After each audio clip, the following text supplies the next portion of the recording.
പ്രസിദ്ധ ചിത്രകാരനും Mavelikkara Raja Ravi Varma college of fine arts ചിത്രകലാ വിഭാഗം മേധാവിയുമായിരുന്ന അന്തരിച്ച ജി ഉണ്ണികൃഷ്ണന്റെ ചിത്രങ്ങളുടെ പ്രദർശനവും അനുസ്മരണവും ഏറ്റുമാനൂർ ഇടം ആർട്ട് ഗാലറിയിൽ ആരംഭിച്ചു. ഇതോടൊപ്പം ചിത്രശില്പകലാ കേന്ദ്രത്തിന്റെ ഉദ്ഘാടനവും നടന്നു. Raja Ravi Varma college of fine arts principal Manoj Vayalur കാഴ്ചയുടെ രസവിദ്യ ചിത്രപ്രദർശനം ഉദ്ഘാടനം ചെയ്തു. ആർ പാർത്ഥസാരഥി വർമ്മ അധ്യക്ഷത വഹിച്ചു. ചിത്രശില്പകലാ കേന്ദ്രത്തിന്റെ ഉദ്ഘാടനം ആർട്ടിസ്റ്റ് CC അശോകൻ നിർവഹിച്ചു. ജി ഉണ്ണികൃഷ്ണന്റെ നിരവധി ചിത്രങ്ങൾ പ്രദർശനത്തിൽ ഉൾപ്പെടുത്തിയിട്ടുണ്ട്. ക്രിസ്തു എന്ന വ്യക്തി ഈ ക്രിസ്മസിൻ്റെ അതായത് ഒരു പുണ്യദിനത്തിൽ ജനിച്ചു, അല്ലെങ്കിൽ അങ്ങനെ ഒരു പുണ്യജന്മം കൊണ്ട് അറിയപ്പെടുന്ന വ്യക്തിയല്ല.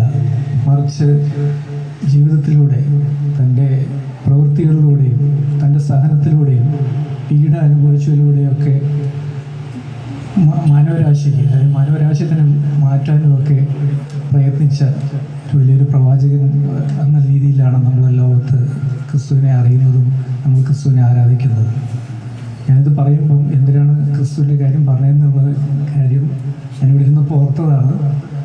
ഉണ്ണികൃഷ്ണൻ സാറ് എനിക്ക് തോന്നുന്നത് അവസാനമായിട്ട് വരച്ച ഡ്രോയിങ് അല്ല, പെയിൻറ്റിങ്ങിൽ ഉള്ള രൂപം ക്രിസ്തുവിൻ്റെയാണ്.